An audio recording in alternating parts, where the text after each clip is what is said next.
ఎక్కువ ఉంది, right side తక్కువ ఉంది. లేసి కొంచెం లెఫ్ట్ సైడ్ కూర్చోండి.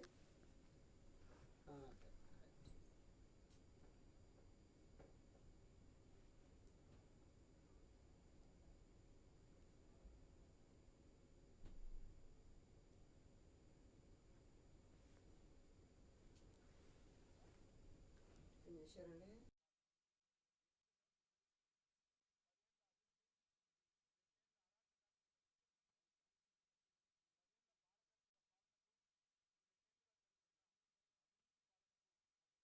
विडपी यांना या संपूर्ण आत्मसमर्पणाच्या कार्यक्रमासाठी गडचिरोली पोलीस दलातील सर्व अधिकारी व जवान यांनी विशेष आणि अथक परिश्रम घेतलेले होते.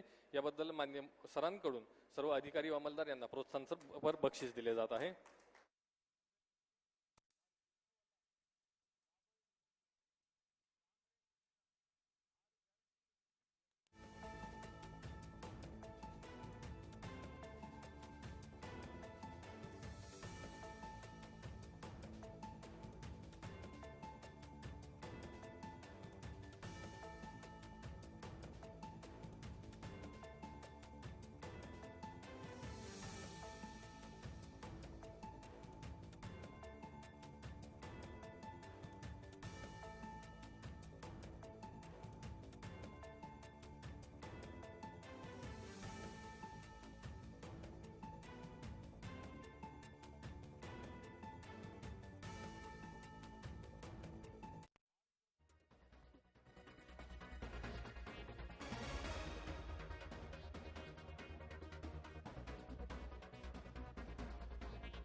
ఆపరేషన్ కగార్ తర్వాత మావోయిస్టు పార్టీకి చెందిన కీలక నేతలు ఎన్కౌంటర్లో చనిపోయారు. అనేక మంది కీలక నాయకులు కూడా లొంగిపోయారు.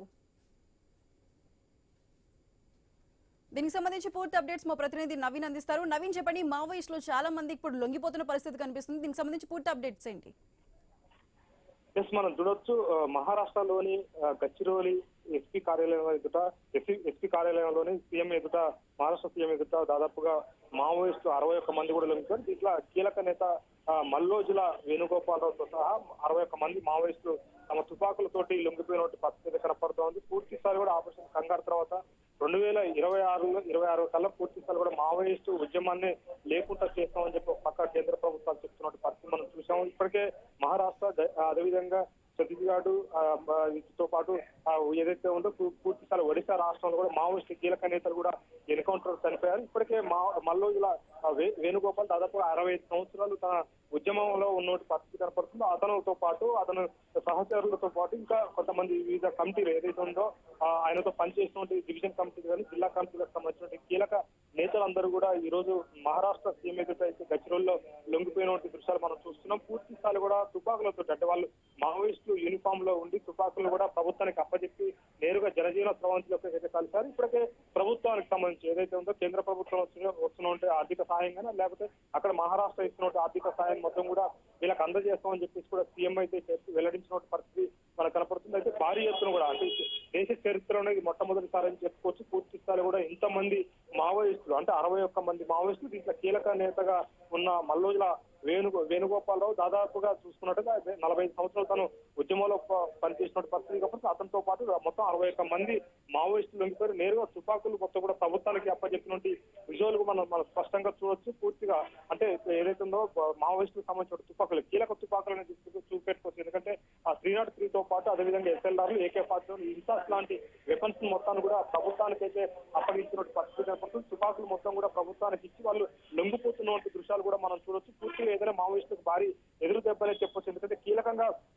ఉన్నోటి మల్లోజుల వేణుగోపాలరావుతో సహా వివిధ డివిజన్ కమిటీ, జిల్లా కమిటీలకు సంబంధించిన కీలక నేతలందరూ కూడా లొంగిపోయినట్టు పరిస్థితి మనం చూస్తున్నాం. వాళ్ళకి నేరుగా అక్కడ ఆ ప్రభుత్వం వెంటనే కూడా వాళ్ళకి చెక్కుల రూపంలో కూడా ఆర్థిక సాయం చేస్తుంది. ఇంకా ఎవరైనా మావోయిస్ట్ ఉంటే ఖచ్చితంగా లొంగిపోవాలని చెప్పేసి కూడా సీఎం అయితే విజ్ఞప్తి చేస్తున్నది. మల్లోజుల వేణుగోపాలరావు కీలక పాత్ర మావోయిస్టుల పోషించినట్టు పరిస్థితి కాబట్టి తను మొదటి నుంచి కూడా మహారాష్ట్రలోనే కీలక బాధ్యతలు చేపట్టడానికి ఒడిశా బాధ్యతలతో పాటు మహారాష్ట్రలో కూడా కీలక నేతగా ఉన్నాడు. ఆ స్టేట్ కి మోస్ట్ వాంటెడ్ మావోయిస్ట్ నేత ఉన్నాడు కదా. అదే స్టేట్ లో అంటే తెలంగాణ వ్యక్తి అయినప్పుడు కూడా అక్కడ కీలక బాధ్యతల్లో ఉన్నాడు. అంతేకాకుండా మావోయిస్టు కేంద్ర కమిటీల కీలక బాధ్యతలు ఉన్న నేపథ్యంలో ఆయన ఎక్కడైతే పనిచేశాడో మహారాష్ట్రలో కూడా గచ్చిరోలి ప్రాంతంలో లొంగిపోయినటువంటి పరిస్థితి కనపడుతుంది. భారీ ఎత్తున కుదుపని చెప్పొచ్చు మావోయిస్ట్ పార్టీకి. ఎందుకంటే ఎప్పుడు కూడా అంటే కనీలు వెరగని విధంగా ఇంతమంది మావోయిస్టులు లొంగిపోతా ఉంటారు. అక్కడక్కడ 50 మంది 100 మంది మావోయిస్టులు లొంగిపోయారు కానీ వాళ్ళందరూ కూడా చిన్న చిన్న క్యాటర్కి సంబంధించినట్టు వితౌట్ వెపన్స్ తోటి లొంగిపోయారు. కానీ ఇప్పుడు మాత్రం మావోయిస్టు సంబంధించినట్టు కీలక నేతలతో సహా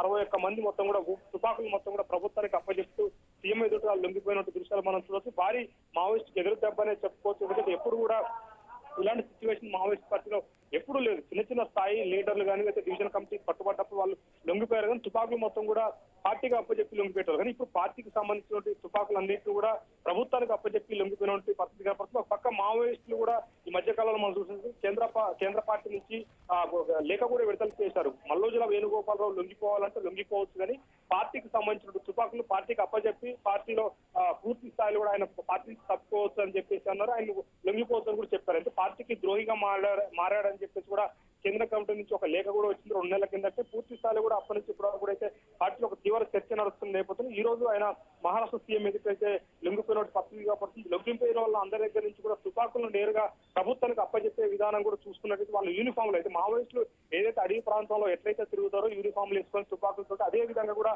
ఇప్పుడు ప్రభుత్వం అటు సీఎం ఎదుట లొంగిపోయారు. తుపాకులు మొత్తం కూడా ప్రభుత్వానికి అప్పచెప్పైతే లొంగిపోయిన పరిస్థితి ఇక్కడ కనపడుతుంది. పూర్తి స్థాయిలో కూడా అక్కడ వాళ్ళకి కావాల్సి ఉంటారు. జనజీవన స్రవంతిలో వీళ్ళందరూ కలిసారు కానీ ప్రభుత్వానికి అందాల్సిన లబ్ధి మొత్తం కూడా వాళ్ళకి లబ్ధి చేకూరుస్తామని చెప్పేసి కూడా సీఎం ఒక ప్రామిస్ చేసినట్టుగా చేస్తుంది. ఏదైనా ఏదైతే మల్లోజుల వేణుగోపాలరావు అయితే పార్టీకి తీవ్ర నష్టం చేశాడని చెప్పేసి పార్టీ ఒక పక్క లేఖలు విడుదల చేసిన పరిస్థితి కాబట్టి తుపాకులు మొత్తం కూడా ప్రభుత్వానికి అప్పచెప్పి అక్కడ ఉన్నోటి కీలక నేతలు మొత్తం కూడా లొంగుబాటు కార్యక్రమం చేయించాడని చెప్పేసి కూడా ఈ మధ్యకాలంలో లొంగుబాటు కార్యక్రమం చేస్తున్నాడని చెప్పేసి మధ్యకాలంలో మావోయిస్ట్ పార్టీ ఒక లేఖ విడుదల చేసింది. పార్టీ ద్రోహి కూడా మల్లోజుల వేణుగోపాలరావు అయితే ముద్రించినట్టు పరిస్థితి మనకు చూడవచ్చు. ఎందుకంటే మల్లోజుల వేణుగోపాలరావు ఇంత ముందుకు మావోయిస్ట్ పార్టీలోని కేంద్ర కమిటీ అధికార ప్రతినిధి అభయ్ పేరుతో ఉన్నాడు. అంతేకాకుండా సోను దాదాగా కూడా ఆ ప్రాంతంలో అంటే మహారాష్ట్ర ప్రాంతంలో చలమైన అవుతున్నాడు.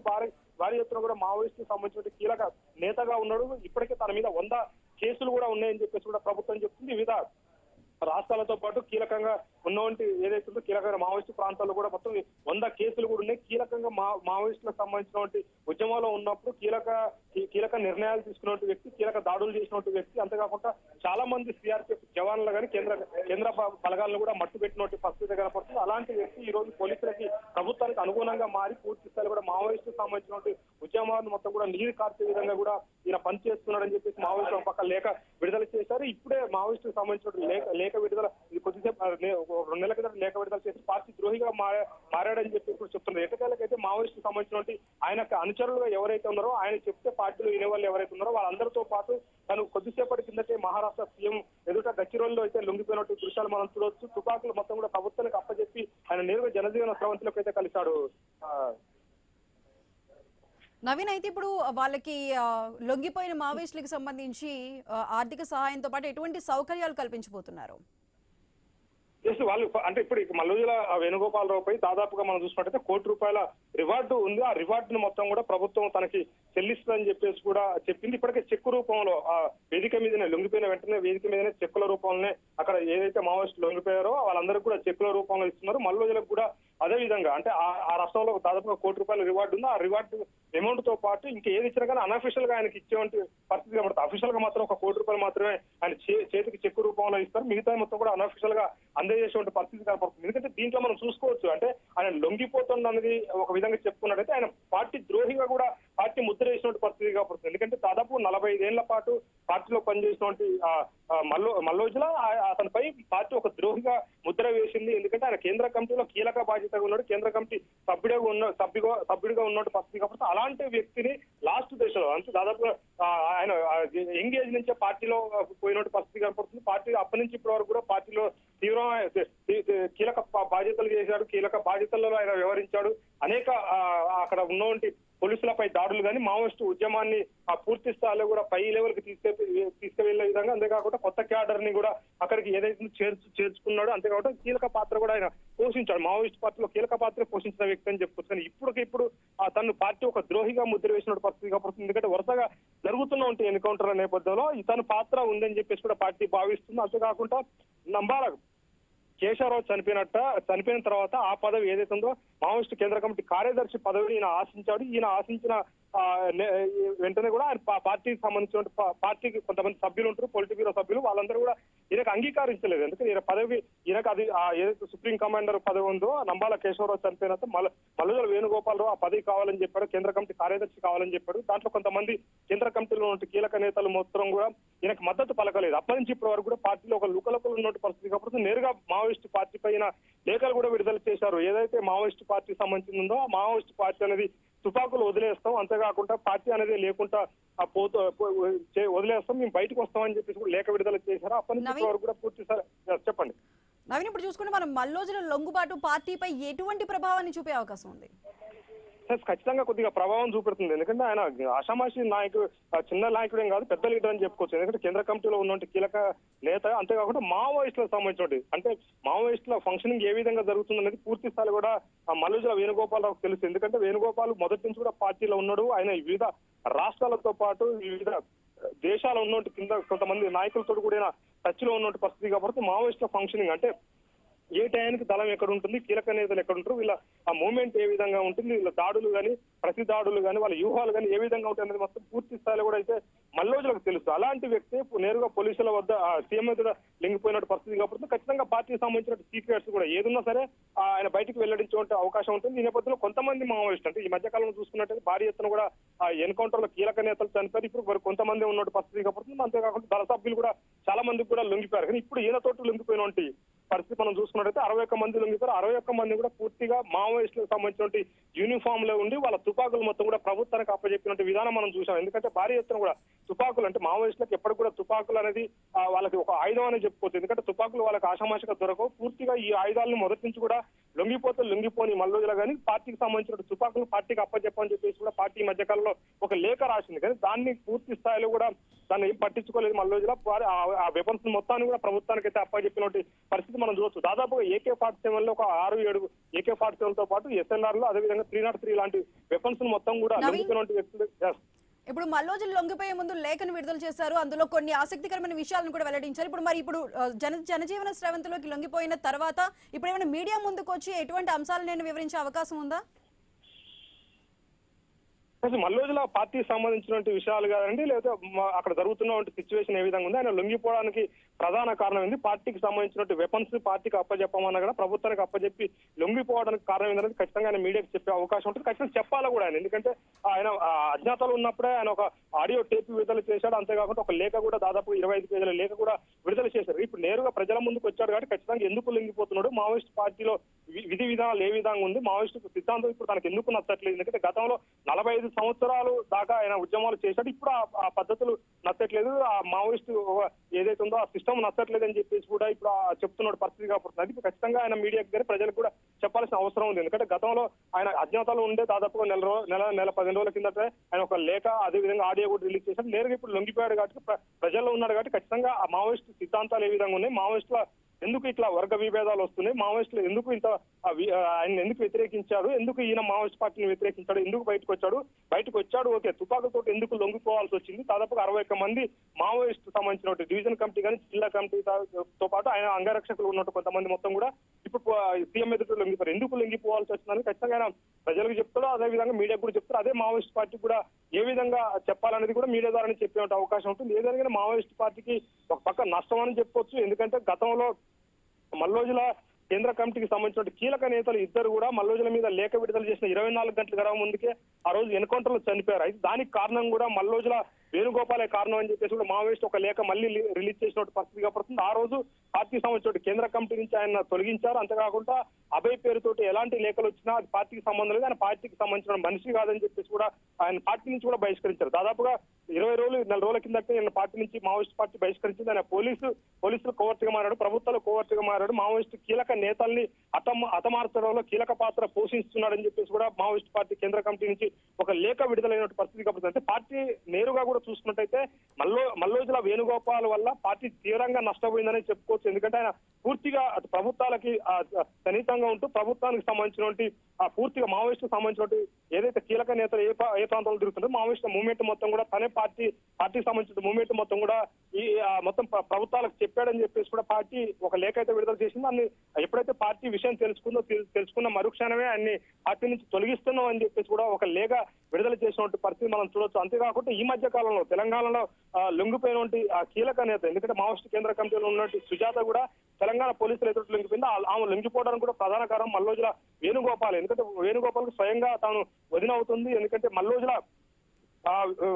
మల్లోజులకు సంబంధించిన వేణుగోపాల్ అన్నయ్య మావోయిస్టులో కీలక పాత్ర పోషించాడు. పశ్చిమ బెంగాల్లో మల్లోజుల కోటేశ్వరరావు అనేది కీలక నేత, అతను భార్య మల్లోజుల సుజాత అని చెప్పుకోవచ్చు. సుజాతను కూడా లొంగుబాటు చేయడంలో కీలక పాత్ర పోషించింది మల్లోజుల వేణుగోపాల్ అని చెప్పేసి కూడా పార్టీ ఒక పక్క అయితే దొదవెత్తున్నట్టు పరిస్థితి కాబట్టి ఏదైనా పార్టీ ద్రోహిగా ముద్ర అయితే పార్టీ చేసినట్టు పరిస్థితి మనం చూడొచ్చు. ఎందుకంటే మావోయిస్టులు ఖచ్చితంగా ఆ క్యాడర్ లో ఉన్నప్పుడు కేంద్ర కమిటీలో కీలక నేతగా ఉన్నప్పుడు ఏదన్నా గొడవలు ఉంటే నేరుగా పార్టీతోటే తేల్చుకోవాలి తప్ప పబ్లిక్ గా ఆడియో టేపులతో పాటు లేఖలు విడుదల చేయడం, అంతేకాకుండా ప్రభుత్వానికి సమాచారం ఇవ్వడం, పోలీసులతో టచ్ లో ఉండడం అనేది కరెక్ట్ కాదని చెప్పేసి కూడా పార్టీ ఒక లేఖ అయితే విడుదల చేసింది. పార్టీ ద్రోహి ఈయనకు ఒక ముద్ర వేసింది, పార్టీ నుంచి బహిష్కరించిందని చెప్పేసి కూడా ఆ పార్టీ ఒక లేఖ కూడా రాసింది. పార్టీ నుంచి ఆయన బహిష్కరిస్తున్నాం, ఆయన దగ్గర ఉన్నటువంటి తుపాకులు ఏవైతే ఉంటాయో అవన్నీ కూడా పార్టీకి ఒప్పజెప్పాలి, లేదంటే పిఎల్జే సంబంధించినటువంటి మావోయిస్ట్ పిఎల్జేలో ఉంటుంది, పిఎల్జే దాడి చేసి మరి తుపాకులు గుంజుకుంటుందని చెప్పేసి కూడా ఒక లేఖ విడుదల చేశారు. కానీ ఈ నేపథ్యంలోనే నేరుగా ప్రభుత్వానికి లొంగిపోయాడు, ప్రభుత్వానికి తుపాకులు అప్పచెప్పాడు. ఆయనతో పాటు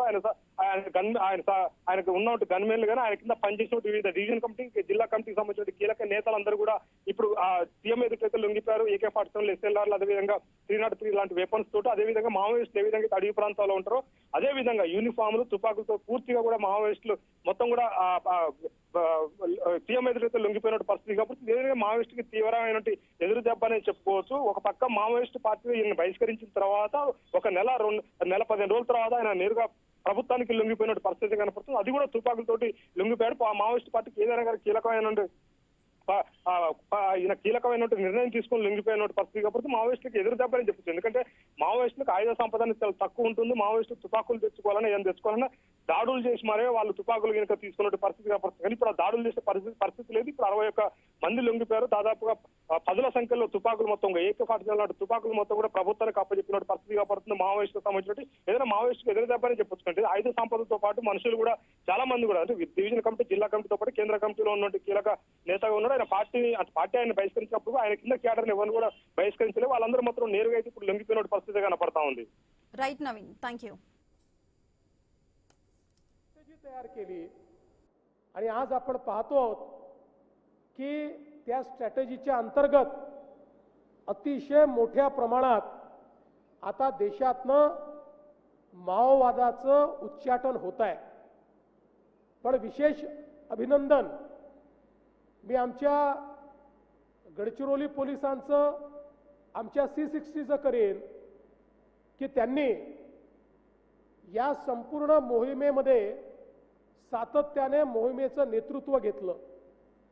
मोठ्या प्रमाणात ऑपरेशन्स केले. तेलतुंबडेंसारखे अतिशय जहाल आणि अतिशय वरिष्ठ केडर यांना त्या ठिकाणी नेस्तनाबूत करण्याचं काम केलं. आणि सातत्याने एकीकडे विकास कामांच्या माध्यमातून आपण नवीन भरती बंद केली आणि दुसरीकडे जंगलामध्ये सातत्याने मोहिमा करून त्या ठिकाणी नक्षलवाद्यांना माओवाद्यांना जेरबंद करण्याचं काम हे देखील आमच्या C60च्या माध्यमातून झालं आणि त्याचाच परिणाम आहे की हळूहळू भरती तर बंद झाली पण दुसरीकडे मोहिमेला देखील मोठ्या प्रमाणात ओटी लागलेली आपण त्या ठिकाणी पाहिली। मी आज विशेष अभिनंदन करतो आमच्या पोलीस विभागाचं, त्याचं नेतृत्व करणाऱ्या आमच्या रश्मी